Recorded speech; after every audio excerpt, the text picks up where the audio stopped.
सभी मित्रों को नमस्कार। आशा करता हूँ कि सभी कुशल मंगल होंगे। और आज हम अपना नया अध्याय शुरू करने वाले हैं, जो कि भारतीय संविधान से लिया गया अध्याय है। और इसमें हम संविधान से कुछ प्रश्न आपके लिए लाए हैं, जो सभी परीक्षाओं में पूछे जाते हैं। तो आइए शुरू करते हैं। तो पहला जो प्रश्न है, संविधान सभा की प्रथम बैठक कब हुई थी? 4 ऑप्शन आपके सामने हैं और सही उत्तर आपको चुनना है दोस्तों। तो संविधान सभा की प्रथम बैठक कब हुई थी, यह आपको बताना है। तो जल्दी से अपना उत्तर दें।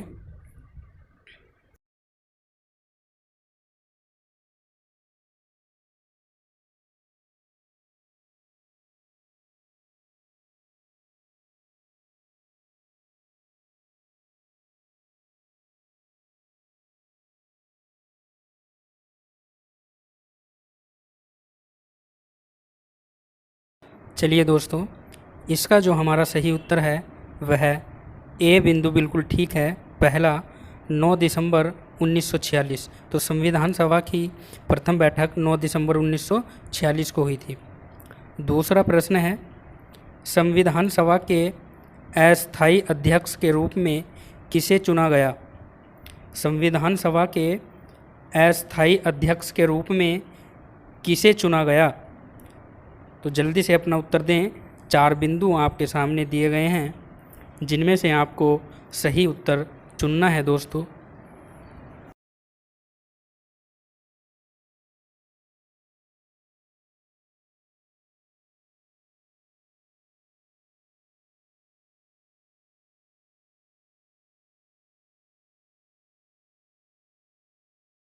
तो इसका जो सही उत्तर होगा वह डॉक्टर सच्चिदानंद सिन्हा संविधान सभा के अस्थायी अध्यक्ष के रूप में जो है डॉक्टर सच्चिदानंद सिन्हा को चुना गया। तीसरा प्रश्न है, प्रारूप समिति के अध्यक्ष कौन थे? प्रारूप समिति के अध्यक्ष कौन थे? तो जल्दी से अपना सही उत्तर दें।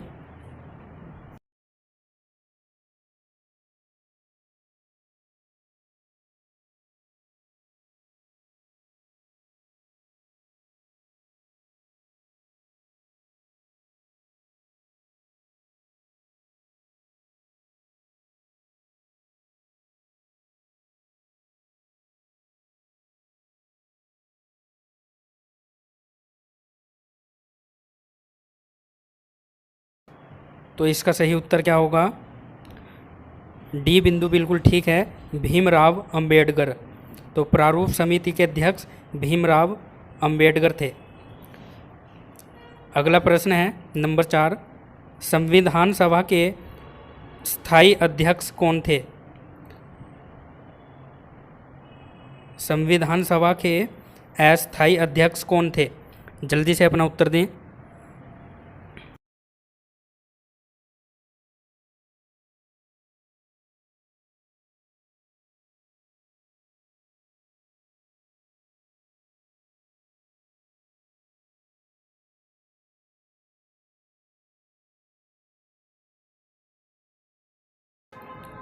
तो इसका सही उत्तर होगा सी, डॉक्टर राजेंद्र प्रसाद जी। तो संविधान सभा के स्थायी अध्यक्ष डॉक्टर राजेंद्र प्रसाद थे। 5वां प्रश्न है, संविधान सभा के अंतिम रूप से संविधान को कब पारित किया गया? संविधान सभा के अंतिम रूप से संविधान को कब पारित किया गया? तो जल्दी से अपना उत्तर दें।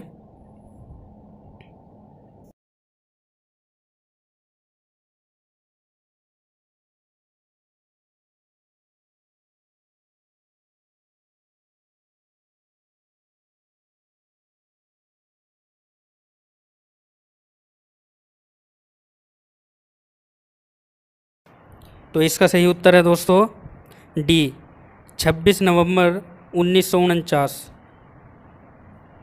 अगला प्रश्न है नंबर 6 प्रश्न है, भारतीय संविधान किस दिन से पूर्णतः लागू हुआ था? भारतीय संविधान किस दिन से पूर्णतः लागू हुआ था?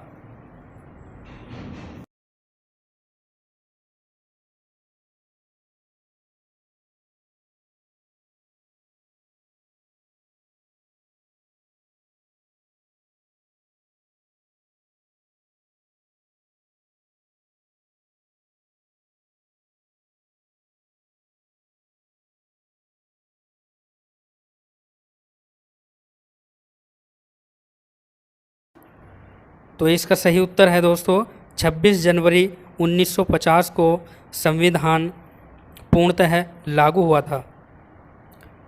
7वां प्रश्न है, भारत कब गणतंत्र बना? Indian become a Republic. तो भारत कब गणतंत्र बना? तो इसका सही उत्तर दें।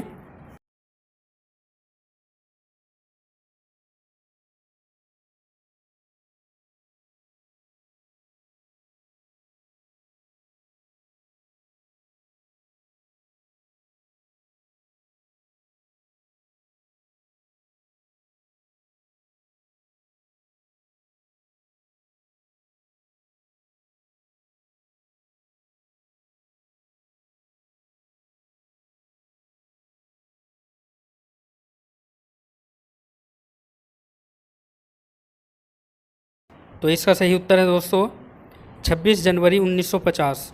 तो 26 जनवरी 1950 को भारत गणतंत्र देश बना। 8वां प्रश्न है, भारतीय संविधान के किस भाग को उसकी आत्मा की संज्ञा दी गई है? भारतीय संविधान के किस भाग को उसकी आत्मा की संज्ञा दी गई है? तो यह आपको बताना है।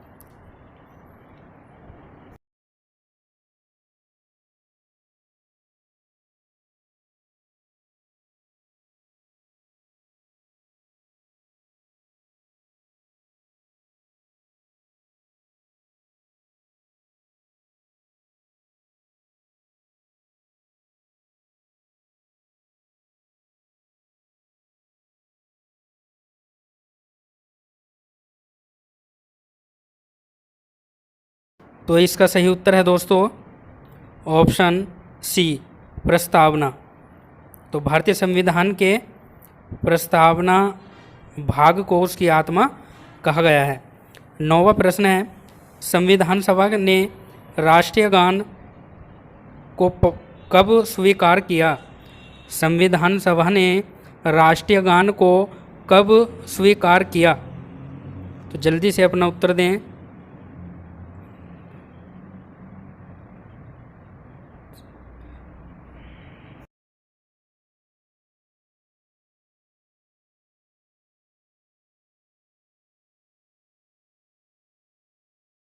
तो इसका सही उत्तर है दोस्तों 24 जनवरी 1950 को संविधान सभा ने राष्ट्रीय गान को स्वीकार किया। 10वां प्रश्न है, भारतीय नागरिकों को प्राप्त मूल अधिकारों की संख्या कितनी है? भारतीय नागरिकों को प्राप्त मूल अधिकारों की संख्या कितनी है?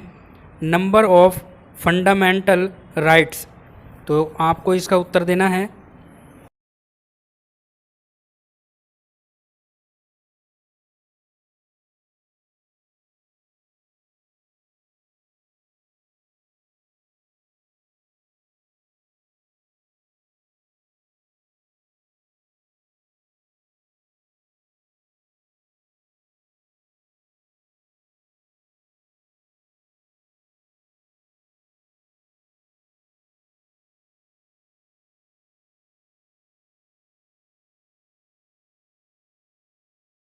तो इसका सही उत्तर है दोस्तों 6। भारतीय नागरिकों को मूल अधिकार 6 हैं। 11वां प्रश्न है, संपत्ति के अधिकार को किस संविधान संशोधन के द्वारा हटाया गया? संपत्ति के अधिकार को किस संविधान संशोधन के द्वारा हटाया गया? तो जल्दी से अपना उत्तर बताएं।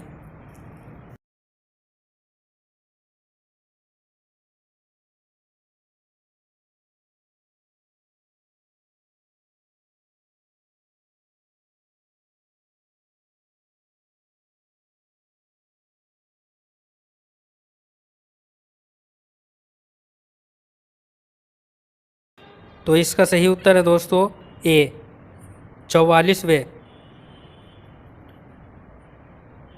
अगला प्रश्न है, मूल अधिकारों का रक्षक किसे कहा जाता है?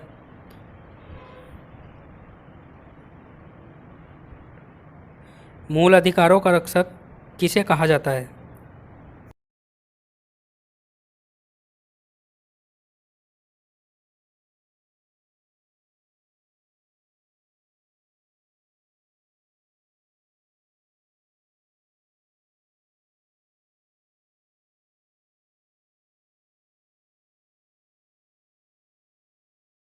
इसका सही उत्तर है ए और ब, यानी सर्वोच्च न्यायालय और उच्च न्यायालय। ए और बी दोनों सही हैं, तो सी ऑप्शन बिल्कुल ठीक है। 13वां प्रश्न है, किस अनुच्छेद के द्वारा 6 से 14 वर्ष तक के बच्चों के लिए शिक्षा का अधिकार मूल अधिकार माना गया है? तो जल्दी से अपना उत्तर दें।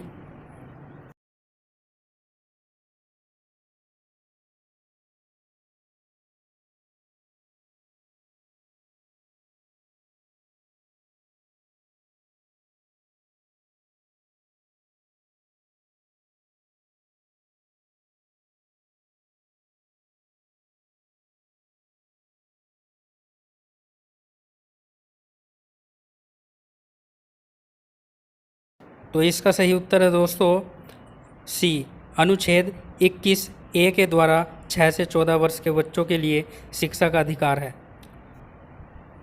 14 प्रश्न है, लोक कल्याणकारी राज्य की अवधारणा किसमें निहित है? लोक कल्याणकारी राज्य की अवधारणा किसमें निहित है? Welfare state in India. जल्दी से अपना उत्तर दें।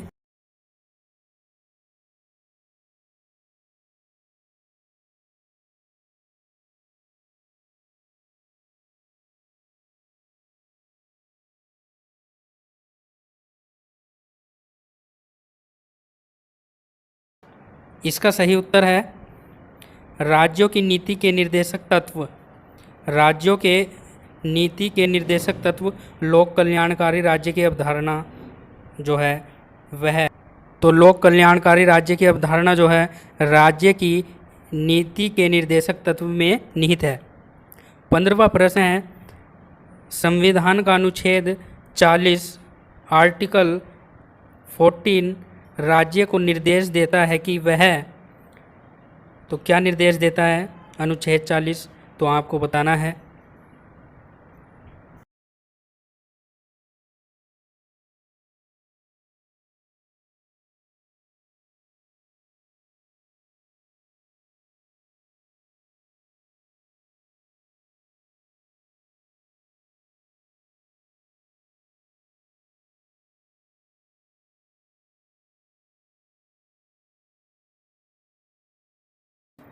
तो इसका सही उत्तर है सी, ग्राम पंचायतों का संगठन करें। तो संविधान का अनुच्छेद 40 ग्राम पंचायतों का संगठन करे यह निर्देश देता है। 16वां प्रश्न है, संविधान में मूल कर्तव्यों को शामिल करने की प्रेरणा किस देश के संविधान से ली गई है? संविधान में मूल कर्तव्यों को शामिल करने की प्रेरणा किस देश के संविधान से ली गई है? तो इसका सही उत्तर देना है आपको।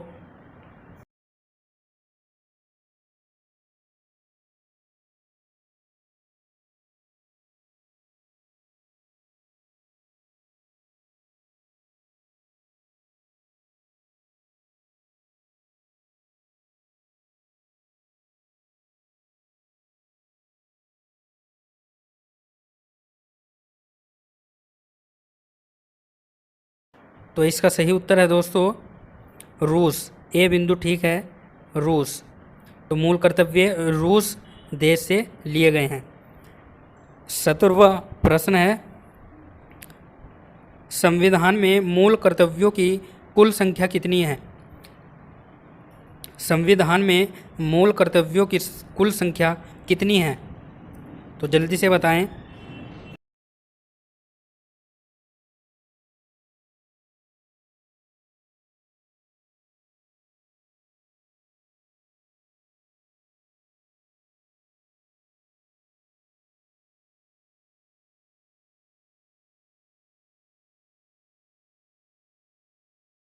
तो इसका सही उत्तर है दोस्तों बी 11। तो संविधान में मूल कर्तव्यों की संख्या 11 है। 18वां प्रश्न है, संविधान में मूल कर्तव्यों को किस समिति की अनुशंसा के आधार पर शामिल किया गया है या किया गया? तो इसका सही उत्तर देना है आपको।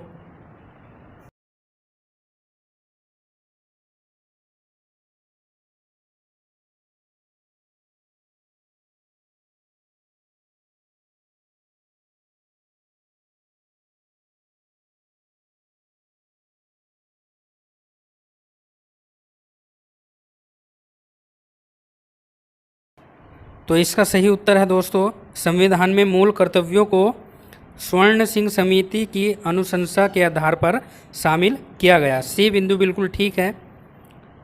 चलिए 19 नंबर का प्रश्न है, भारतीय संघ की शक्ति किसमें निहित है?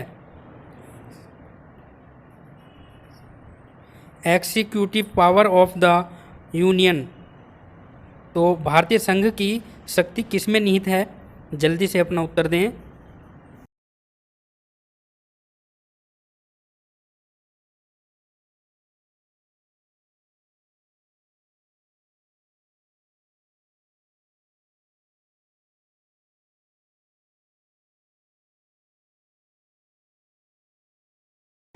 तो इसका सही उत्तर होगा भारतीय संघ की शक्ति राष्ट्रपति में निहित है दोस्तों। राष्ट्रपति का पद सबसे ऊंचा होता है। चलिए नंबर 20 प्रश्न है और यह आखिरी प्रश्न है हमारा आज का। तो राष्ट्रपति के निर्वाचक मंडल में शामिल हैं, राष्ट्रपति के निर्वाचक मंडल में शामिल हैं। तो 4 बिंदु आपके सामने हैं और आपको सही उत्तर दोस्तों इसका चुनना है। दोस्तों हम आपके लिए ऐसे ही अच्छे अच्छे वीडियो लाएंगे, तो हमारा मनोबल बढ़ाने के लिए हमारे वीडियो को शेयर करें, लाइक करें और चैनल को दोस्तों सब्सक्राइब ज़रूर करें। चलिए इसका जो उत्तर है वह है संसद के दोनों सदनों के निर्वाचित सदस्य एवं राज्यों की विधानसभा के निर्वाचित सदस्य। तो सी बिंदु बिल्कुल ठीक है। तो आशा करता हूँ कि हमारे द्वारा दी गई जानकारी आपको पसंद आई होगी और हमारी वीडियो भी आपको अच्छी लगी होगी दोस्तों। तो हमारे चैनल को सब्सक्राइब करें, वीडियो को लाइक करें और वीडियो को शेयर करें दोस्तों। आज के लिए इतना ही, फिर मिलेंगे अगले अध्याय में। तब तक के लिए सभी मित्रों को नमस्कार, धन्यवाद।